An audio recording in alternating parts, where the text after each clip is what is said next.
ሰላም ጤና ይስጥልኝ እንደምንሰንብታችኋል የተወደዳችሁና የተከበራችሁ አድማጮቻችን። በወንጀል የምርመራ ስራዎች ላይ ትኩረት የሚያደርገው ሸገር 991 ፕሮግራማችን እነሆ ተጀምሯል። የዛሬ ፕሮግራማችን ቤተሰቡን በእሳት ያጋየው ወይም ያቃጠለው ማን ነው የሚል የወንጀል የምርመራ ታሪክ ይዘናል። በጂማ አውራጃ ባልቶት በተባለው ቀበሌ ውስጥ ነዋሪ በሆኑ በአንድ ገበሬ መኖሪያ ቤት ላይ የደረሰው ከፍተኛ ቃጠሎ የአራት ሰዎችን ሕይወት በአሰቃቂ ሁኔታ አጥፍቷል። በዚያ አሰቃቂ ቃጠሎ የቤቱ ባለንብረት የሆኑት አባወሪ አባዱላ የተባሉ ሰው ከሚስታቸውና ከሁለት ልጆቻቸው ጋር ሕይወታቸውን ሲያጡ 5 የቀንድ ከብቶችም አብረው ተቃጥለዋል። ቃጠሎውም ተፋፍሞ ውስጡ የነበሩ ሰዎች እንዳሉ መቅረታቸውን የተመለከቱ የአካባቢው ነዋሪዎች የ4 ሰዓት የእግር መንገድ አቋርጦ ሰርቦ ከተማ ለሚገኝ ፖሊስ ጣቢያ ሁኔታውን እንዲያመለክት አንድ ሰው ላኩ። ፖሊሶች በወቅቱ ደርሰው ድርጊቱን በትኩሱ ለመከታተልና ውጤት ለማስገኘት ችለዋል። ይህን የወንጀል የምርመራ ታሪክ እንሆ። ሰርቦ በጂማ አውራጃ ውስጥ የሚገኝ የቀርሳ ወረዳ ከተማ ነው። ወረዳ ውስጥ ዘውትር የሚፈጸመው ወንጀል ሌብነትና ድብደባ ሲሆን ይህም ወንጀል የሚበራከተው ህዳር እስከ የካቲት ወር መጨረሻ ድረስ ባሉት ወራቶች ውስጥ ነው። ምክንያቱም እነዚህ ወራቶች ውስጥ የቀርሳ ወረዳ ገበሬዎች ሰብላቸውን በብዛት የሚያመርቱበት ጊዜ በመሆኑ ከያቅጣጫው የሚጎርፉት የቀን ሰራተኞች በብዛት ይገኛሉ። በዚህ አንጻር ደግሞ ዘረፋ፣ የሰብል ስርቆትና የመጠጥ ቤቱ የሚፈጠረው የለጸም ምክንያት ልዩ ልዩ ወንጀሎች ይፈጽማሉ። በዚህም ዕለት በወር ውስጥ የቀረበው የወንጀል ክስ ኮትሮው በተለየ ሁኔታ ዝቅ ብሎ ተገኝቷል። በዚህ መካከል አንድ የሐዘን ሲቃ የሚተናነቀው ሰው ፖሊስ ጣቢያው ፊት ቀርቦ ባልቶት በተባለው ቀበሌ ውስጥ የሚኖሩት የአባወሪ አባዱላ መኖሪያ ቤት በእሳት ተያይዞ ሰዎቹ በሙሉ ተቃጥሏል ሲል ለፖሊስ ጣቢያው ምርመራ ክፍል አቤት ይላል። አመልካቹ ይህን ሁኔታ ለፖሊሶቹ በሚገልጽበት ጊዜ የእንባ ሲቃ የሚተናነቀውና ወደ መጣበት ቀበሌ ፈጥኖ ለመመለስ የቸኮለ ይመስል ነበረ። ፖሊሶቹ ግን ወደ መጣበት ከመመለሱ በፊት ሁኔታውን በወንጀል ዕለት ሁኔታ መዝግበው ካሰፈሩ በኋላ የጣቢያውን አዛዥ አውቀውት ለሚወሰደው እርምጃ ትዕዛዝ እንዲሰጡበት አቀረቡ። የጣቢያው አዛዥም የድርጊቱን አሳዛኝነትና አስቸኳይነት ተመልክተው በእሳቸው መሪነት 4 የፖሊስ የምርመራ ቡድንን ይዘው ወደ ቦታው አብረው ተሰማሩ። በዚህ ሁኔታ ድርጊቱ በተነገረበት በ1 ሰዓት ውስጥ በአመልካቹ መሪነት ቃጠሎ ወደ ተፈጸመበት ቀበሌ ጉዞ ተጀመረ። አገባ በሆነ ጫካ በበዛበት አስቸጋሪ የእግር መንገድ 4 ሰዓት ያህል ከተጓዙ በኋላ አሰቃቂው ቃጠሎ ከተፈጸመበት ባልቶ ከተባለው ቦታ ደረሱ። የቃጠሎ አካባቢ በሕዝብ ተከቦ ነበረ። የእሳቱም ቃጠሎ በሕዝቡ ተባባሪነት በርዶ ጭስ ብቻ ይታያል። ሕዝቡ የተቃጠሉትን ሰዎች አስክሬን ከአመድ ውስጥ እየፈለገ ለማውጣት ባለመቻሉ ፍሙን የሚያጠፉበት ውሃ በሸክሙ ያመላልሳል። በዚያ አካባቢም የውሃ ችግር በመኖሩ ውሃ የሚያግዙት የ1 ሰዓት የእግር ጉዞ ርቀት ላይ ከሚገኘው ወራጅ ውሃ ነው። ከዚህም በቀር የምርመራ ቡድኑ በስፍራው እንደደረሰ የተመለከተው ሌላው ነገር የቤተሰቡን ማለቅ የተገነዘቡት የጎረቤቶቹ ሴቶች ደረታቸውን እየደቁ ሲያለቅሱ፣ የአካባቢው ሕፃናቶች ደግሞ ሁለት አሳዛኝ እንስሶችን ከበው ሲያደንቁ ነው። በሕፃናቶቹ የተከበቡት እነዚያ ሁለት እንስሶች በአሰቃቂ ሁኔታ በእሳት ተለብልበው ለጊዜው የተረፉ ናቸው። ሁለቱ መካከል አንደኛው በሬ ቆዳው ፈጽሞ ተቃጥሎ ሥጋው በስሎ አጥንቶቹ ከያሉበት ብቅ ብለው የሚታዩ ለጊዜው በደመ ነፍስ የሚንቀሳቀስ ነው። በሬው በዚህ ሁኔታ ከሚቆይ ይልቅ በቢላዋ ተባርኮ እንዲታረድ ጎረቤቶቹ ስለተስማሙ የፖሊስ የምርመራ ቡድኑን ካስፈቀዱ በኋላ አረዱት። ከዚያ ሻል ባለ ሁኔታ የምትገኘው ሁለተኛዋ ላም ግን እንድትቆይ ቢደረግም ባደረችበት በረት ውስጥ ሞታ በማግስቱ ጠዋት ተገኘች። ይህ አሳዛኝ ሁኔታ የተመለከተው የምርመራ ቡድኑ የመጀመሪያ ሥራው ያደረገው በቃጠሎ ውስጥ የሚገኘውን አስክሬን ማስወጣት ነበረ። ሕዝቡ የሚያመላልሰው የወንዝ ውሃ የቃጠለው ፍም በመጠኑም ቢሆን ከከሰለ በኋላ በረዣዥም አጉራዎች ወይም እንጨቶች አመዱን በመገላለጥ በአሰቃቂ ሁኔታ የተቃጠሉትን የአራት ሰዎችን አስክሬን አወጡ። በቃጠሎ ምክንያት ማንነታቸውን ለማወቅ ቢያዳግትም በልዩ ልዩ የአካል ምልክቶች ሴቶቹን ከወንዱ ለመለየት ችለዋል። በዚህ ሁኔታ ያወጧቸውን አራት አስክሬን የቤቱ ባለ ንብረት የነበሩት የታወቁት አዛውንት አባዋሪ አባዱላና ባለቤታቸው እንዲሁም የ7ና የ15 ዓመት ዕድሜ የነበራቸው ሁለቱ ሴቶች ልጆቻቸው ናቸው። ከነዚህ በቀር አንድ በሬና ሁለት ጥጎች ከነጥጆቻቸው ከስለው ተገኝተዋል። በቃጠሎ ቤት ውስጥ ይኖሩ የነበሩት ሰዎች እነዚህ መሆናቸውን ጎረቤቶቻቸውን ጠይቀው ፖሊሶቹ ተረድተዋል።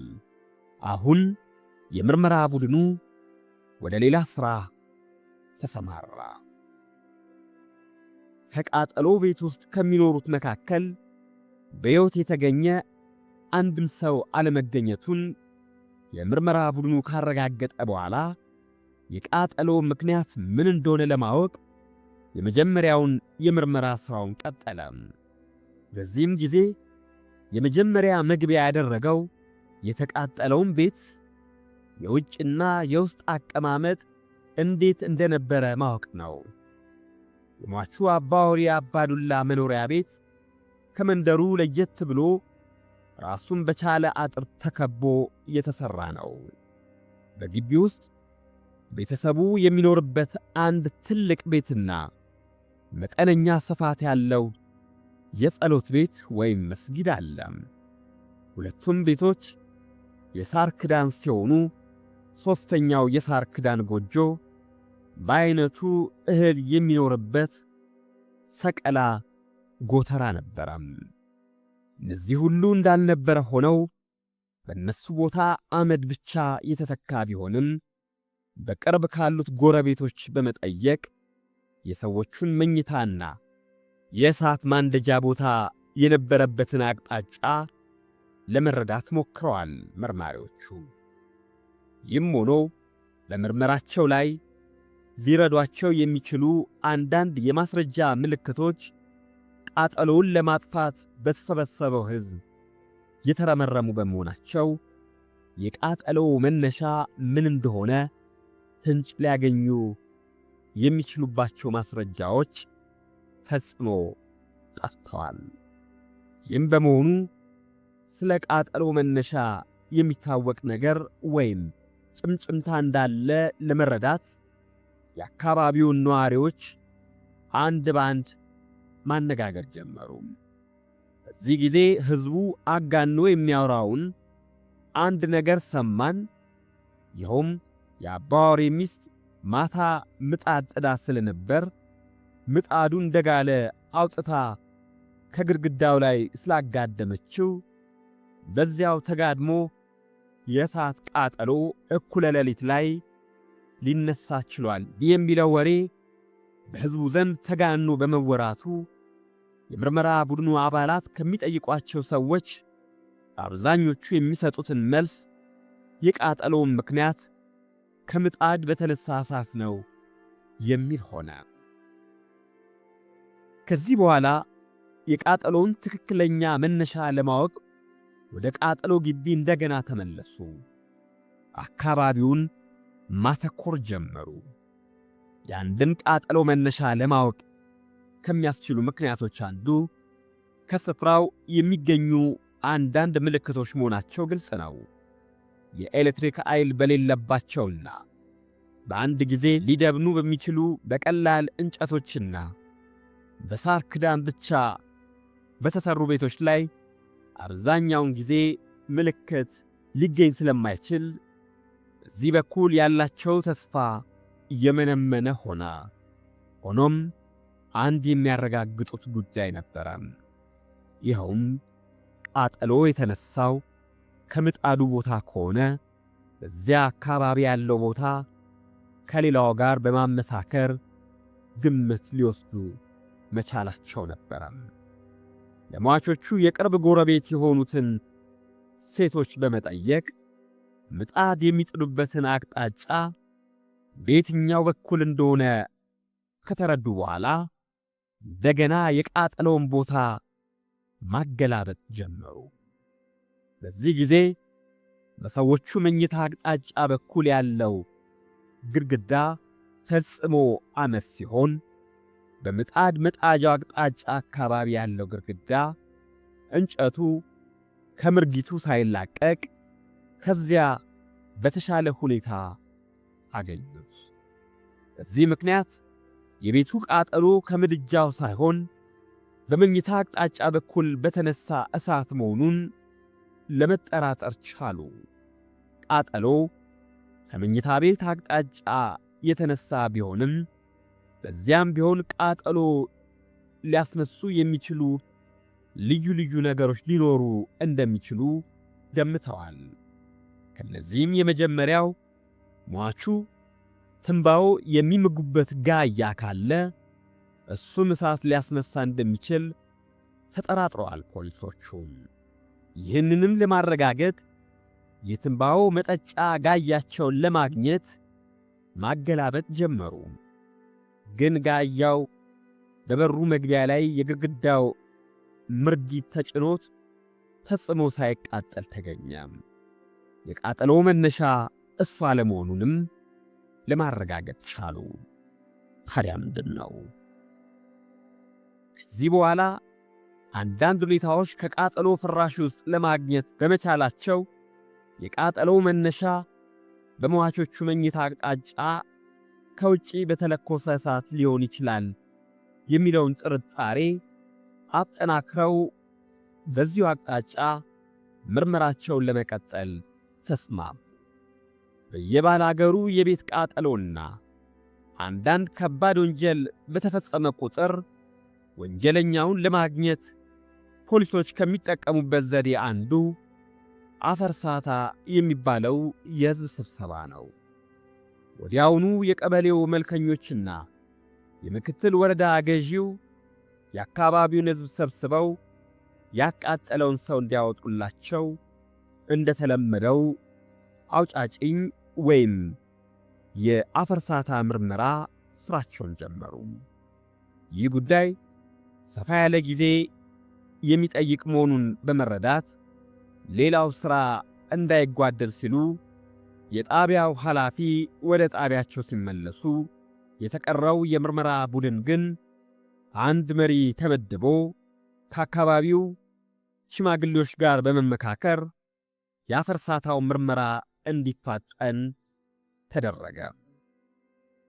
ቤቱን ማን አቃጠለው ለሚለው ጥያቄ አጥጋቢ መልስ እስኪገኝ ድረስ የምርመራ ቡድኑ ምርመራውን በሰፊው ቀጥሏል። የአካባቢው ሕዝብ በቀበሌው ኃላፊዎች አማካኝነት እየተጠራ የአባዋሪን መኖሪያ ቤት ያቃጠለውን ሰው የሚገልጽ ወፍ ወይም የምስጢር ማስረጃ እንዲያገኝ ቢያስገድዱም ቤቱ የተቃጠለው ከምጣድ ምድጃ በተነሳ እሳት ነው የሚል ቀጥተኛ መልስ በመስጠቱ የአፈርሳታ ውጤት በዚሁ ተደመደመ። የተቃጠለው ከውስጥ በተነሳ እሳት ነው የሚለው የአፈርሳታ ድምፅ ለመቃወም የሚቻለው ባለንብረቱ ብቻ ሆኖ ሳለ ይህን የሚያስተባብለው ሰው በሕይወት ባለመገኘቱ ሕዝቡ ከኃላፊነቱ ራሱን በማውጣት ምርመራው እንዳበቃ ቆጠረው። በፖሊስ በኩል ግን ቃጠሎ የተነሳው ከውጪ በተለኮሰ እሳት ይመስላል ሲሉ በመጀመሪያ በምርመራቸው መቅደም ላይ ያሰፈሩት ቃል የሚዘጋላቸውን ባለማግኘታቸው ተስፋ ባለመቁረጥ ምርመራቸውን በልዩ ልዩ አቅጣጫ ቀጥለዋል። በዚህ በኩል ለጀመሩት የምርመራ መነሻ ያደረጉትም የአባዋሪን አኗኗርና የሕይወት ታሪክ ማጥናት ነው። አባዋሪ አባዱላ እዚያው ቀበሌ ተወልደው ያደጉና ንብረት የያዙ የታወቁ ገበሬ ናቸው። ከግብርና በቀር ጥፍጥፍ ትንባው በመሸጥ ይተዳደራሉ። እዚህ ኑሯቸው ራሳቸውን የቻሉ በጎረቤቶቻቸው ዘንድ ተወዳጅ የሆኑ የተጣሉን ሰዎች በማስታረቅ የታወቁ ሽማግሌ ናቸው። ግቢያቸው በአትክልት ያማረና የግብርና ሙያቸውም አስደሳች ውጤት ያለው በመሆኑ ራሳቸውን ከቻሉት ከቀበሌው ገበሬዎች አንደኛ ሆነዋል። ፖሊሶቹ ባያምኑበትም እንደሚወራው ሆነ አባዋሪ እስከ ሞቱበት ጊዜ ድረስ ከአንድም ሰው ጋር ተጣልተው አያውቁም ይባላል። አባዋሪ የተጣላን ማስታረቅ፣ የተቸገረን መርዳት፣ ክፉ ሲናገሯቸው ደግ መመለስ የዘውትር ተግባራቸው ስለሆነ ቤታቸውን የሚያቃጥልና ይህን አሰቃቂ ድርጊት በእሳቸው ላይ የሚፈጽም ጠላት አላቸው የሚል አንድም ሰው አልተገኘም። በዚህ በኩል የምርመራ ቡድኑ የነበረውን ጥርጣሬ ውጤት ሲያጣ ስለ አባዋሪ ሚስት ሁኔታ መጠየቅ ጀመረም። የሁለት ልጆች እናት የነበሩት የአባዋሪ የሕግ ሚስት በሕመም ምክንያት በመሞታቸው የአሁኗ ሚስታቸው ከ6 ወር በፊት ያገቧት መሆኑን ፖሊሶች ሰሙ። አብራ የተቃጠለችው ይቺው አዲሷ የአባዋሪ ሚስት ለዚያ አሰቃቂ ቃጠሎ ምክንያት ትሆን? ከ6 ወር በፊት አባዋሪ በሕግ ያገቧት እመት ሀደንጋን በዕድሜዋ ወጣት እንደነበረችና ትኖር የነበረውም ከቃጠሎ ቦታ በእግር ግማሽ ቀን ጉዞ ከሚርቅ ቀበሌ እንደነበር ታውቋል።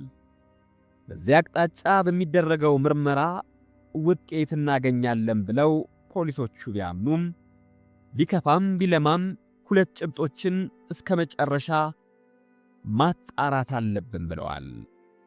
እነዚህም አንደኛው የአባዋሪን ሚስት የቀድሞ ሁኔታና ከሷ ጋር ግንኙነት ያለው ሰው እንዳለ ለማወቅ፣ ሁለተኛ በዚያ አካባቢ ቤት በማቃጠል በመስረቅና በሌላውም ወንጀል የሚጠረጠሩትን ሰዎች በመከታተል ነው።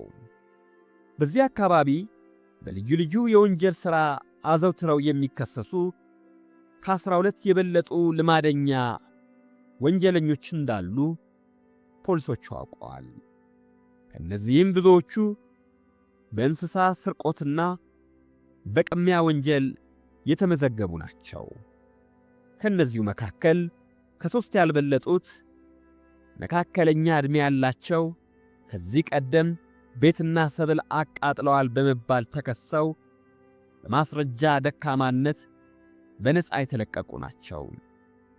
እነዚህ ሰዎች ወንጀል የሚፈጽሙበት የተለያዩ የግል ምክንያቶች ስላሏቸው ከአሁኑ የቤት ቃጠሎ ወንጀል ጋር ሊኖራቸው የሚችለው ግንኙነት በመጀመሪያ ለማጣራት ሞክረዋል። በዚህ በልዩ ልዩ ስርቆት የተመዘገቡ ሰዎች ወደ ስርቆት ያዘነበሉት በስንፍና ምክንያት ነው። አዘውትረው መጠጥ ስለሚወዱ የእርሻ ሥራ አይቋጭላቸውም። የሥራውን ወራት በወለም ዘለም አሳልፈው ሲቸግራቸው ወደ ስርቆት ይሰማራሉ። እንግዲህ የእነዚህ ሰዎች የወንጀል ውጤት በስርቆት በመጠቀም በመሆኑ የመኖሪያ ቤቶችን በማቃጠል የሚያገኙት ጥቅም ስለሌለ ለዚህ ወንጀል ተጠርጣሪነታቸው እምብዛም ነው። ሁለተኛው የምርመራ ጭብጣቸው ሟቹ አባዋሪ ከ6 ወር በፊት ያገቧት ሚስታቸው ለቃጠሎው መነሻ ለመሆን የምትችልበት ምክንያት እንዳለ ለማወቅ ነበረ። አባዋሪ በዕድሜ ገፋ ያሉ ሰው እንደመሆናቸው መጠን የ2 ልጆች አባት ናቸው። የልጆቻቸው እናት በሕመም ምክንያት ከሞተች በኋላ የሐዘኑን ጊዜ እንደጨረሱ አንዲት ወጣት ሴት በሕግ አግብተዋል። ወይዘሮ ሃድጋን የምትባለዋን አዲሷን ሚስታቸውን ያገቡት በሰርግና ግልጽ በሆነ ሥነ ሥርዓት ሲሆን በሴትየዋ በኩል እንደ አባት ሆነው የዳሩላቸው አባቦራ የተባለው ወንድሟ ነው። አባቦራ የሚኖረው ከሟቹ ቤት ወይም ከቃጠሎ ስፍራ የግማሽ ቀን ጉዞ በሚሆን ርቀት ላይ ከሚገኝ መንደር ውስጥ ነው። በሰርጉ ዕለት ከወንዱ በኩል አጃቢ በመሆን በሥነ ሥርዓቱ ላይ የነበሩት 3ቱ ሽማግሌዎችና አንደኛውን ሙዜ ለማግኘት በመቻላቸው ፖሊሶቹ እነዚህን ሰዎች ስለ ጋብቻው አፈጻጸም በሚጠይቋቸው ጊዜ አንድ ጠቃሚ ፍንጭ ፖሊሶቹ አገኙ። ሙሽሮቹን አጅበው ወደ ወንዱ ቤት ሲመለሱ አንድ ወፈር ያለ መካከለኛ ዕድሜ ያለ ሰው በመንገድ ላይ አግኝቷቸው አንቱ ሰውዬ ሚስቴን አገቧት ተው ይቅርቦ ሲል በዛቻ ሲናገር አብዷል እንዴ ብለን አፌዝንበት ሲሉ አስረዱ።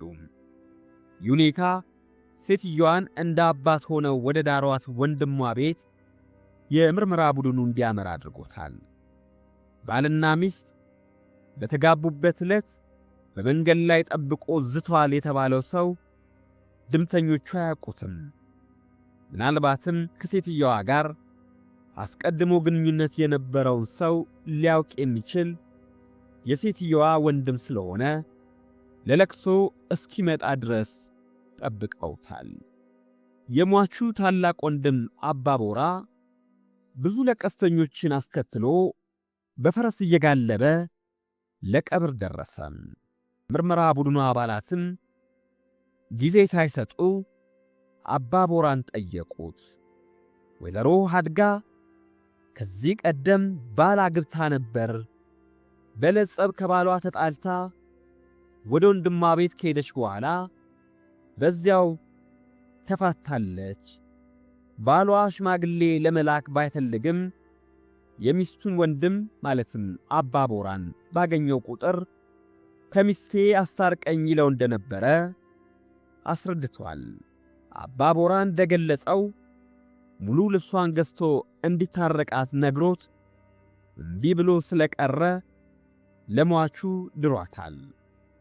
ሴትዮዋ አባዋሪን አግብታ ስትሄድ አይቶ ተዋት ዳራ ስለ ለሌላ ሰጣት እንተያያለን ሲል እሱንም ዝቶበት ነበረ። ከዚያ ወዲህ አንዳችም ሁኔታ አላሳየም። እሱም ራሱ ሌላ ሚስት አግብቶ ተቀምጧል የሚል ቃል ነበር ያገኙት የምርመራ ቡድኑ አባላት። የሃድጋን የመጀመሪያ አባል ነበር የተባለው አባዋጂ አባ ጉዲ ሌላ ሚስት አግብቶ ከተቀመጠ የቀድሞ ሚስቱን ረስቷታል ለማለት ይቻላል። ከዚሁ ጋር ሌላውንም ጉዳይ የምርመራ ቡድኑ ካውጠነጠነ በኋላ ቢያዋጣም ባያዋጣም አባዋጂን ከተጠርጣሪዎቹ አንዱ አድርጎ እሱ በሚኖርበት አካባቢ በመገኘት አንዳንድ ሁኔታዎችን ማጣራት ጀመረ። የምርመራ ቡድኑ አባላት ወንጀል ከተፈጸመበት ቦታ 6 ሰዓት ያህል በእግራቸው ተጉዘው ከአባዋጂ ጎረቤቶችና ሰውየው ከሚገኝበት ቀበሌ ደረሱ። በዚህ ጊዜ በልዩ ልዩ ዘዴ ከአባዋጂ ጎረቤቶችና ከሚስቱም ጠቃሚ ማስረጃዎች ተገኙ። አባዋጂ ቤቱ በተቃጠለበት ሌሊት ወደ ቤት የገባው ሊነጋጋ ገደማ መሆኑን ሰሙ። በአዲሷ ሚስቱ ተደሳች ቢመስልም የቀድሞ ሚስቱን በብዙ ሁኔታ ያስታውሳት እንደነበረና ሁለቱ ሳይጣሉ ወንድሟ ለሌላ ሰው በመዳሩ ሀብታም ሰው ፈልጎ ዳራት እያለ አዘውትሮ ይናገር እንደነበረ ሌሎች ሰዎች ለፖሊሶች ተናገሩ። ፖሊሶቹ በተሰማሩበት ዕለት አባዋጂ በጠዋት ተነስቶ ወደ እርሻው መሄዱን ተነግሯቸዋል። ሆኖም ያለ ወትሮ ለምሳው ወደ ቤቱ አልገባም። የአካባቢው ገበሬዎች ወደ ቤታቸው ሲመለሱ አባዋጂ ግን በዋለበት ቀረም። በዚህ ምክንያት ምናልባት የፖሊሶቹን መምጣት ሰምቶ ያመልጣል የሚል ጥርጣሬ ስላደረባቸው በመጀመሪያ ይዘውት ማስረጃውን ለማጣራት ሲሉ ወደ እርሻው ቦታ አመሩ። ያገኙት ሲሆን በእርሻውና በመንደሩ መካከል ከሚገኝ ወንዝ ውስጥ ሲደርሱ ወደ እነሱ እየመጣ ያለው አባዋሪ እነሱን ሳይ አቅጣጫ ለውጦ ወደ ጫካው ሲሸሽ በሩቁ ተመለከቱት። አባዋጂ ሳይሆን አይቀርም ብለው ሲከታተሉት የሸሸው ሰው ማን እንደሆነ ለማወቅ ባይችሉም የአባዋጂ በሬዎች በሜዳ ላይ ፈሰው ያለ ጠባቂ ያገኟቸው። በዚህ ምክንያት አባዋጂ ከነሱ መሸሹን ተረዱ። ሳይርቅ ለመያዝ መከታተላቸውን ግን ቀጥለዋል። በቤቱ ቢሄዱም ስላጡት አምርሮ መሸሹን በመረዳታቸው በዚያው ሌሊት ይሄዳል የሚባልበትን 3 ቦታ ማዳረስ ግድ ሆነባቸው። እነዚህም አንደኛው ከዚያ ስፍራ ራቅ ብሎ የሚገኘው የታናሽ እህቱ ቤት ነው። ሌሊቱን ሙሉ አካባቢውን ሲጠብቁ አድረው በጠዋት ከእህቱ ቤት ሲገቡ አባዋጂ በአጥር በኩል ዘሎ ሲወጣ ተመለከቱት። ከዚያም በሩጫ ተከትለውት አባረው ያዙት። አባዋጂ በፖሊስ በቁጥጥር ስር ከዋለ በኋላ መላ ሰውነቱ ይንቀጠቀጥና ያለቅስ ጀመር። ለነፍስ አባቱ ሊናዘዝ እንደተዘጋጀ ኃጢአተኛ ሰው ከፍተኛ ሐዘን በገጹ ላይ ይነበባል። እሱን ይህ ከፈለግኩት በላይ የሆነ የእግዚአብሔር ቁጣ ነው ሲል ምስጢሩን መናገር ጀመረ። በእርግጥ ሚስቴን ወዳታለሁ። የኔ ፍላጎት ጌታቸው ሲቃጠል ድርጊቱ በሚስታቸው ምክንያት የተፈጸመ መሆኑን ተገንዝበው ሲፈቷት ለመታረቅ ነበር። የእግዚአብሔር ፍርጃ ሆኖ ሁሉም መቃጠላቸውን ስሰማ ይህን ያሰብኩበትን ቀን ረግሜያለሁ። እንግዲህ የፈሰሰው ውሃ አይታፈስምና ምን አደርጋለሁ? መንግሥት መሐሪ ነው። አባዋጂ ቤቱን እንደለኮሰበትና እሳት ያያያዘበትንም ቦታ በሕዝብ ፊት እየመራ ሳየ።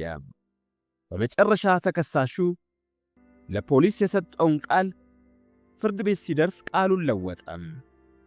ክርክሩ ለረጅም ጊዜ ቆይቶ የተሰበሰቡ ልዩ ልዩ የአካባቢው ማስረጃዎችና የእምነት ምስክሮች ከተሰሙ በኋላ የ15 ዓመት ጽኑ እስራት ተፈረደ።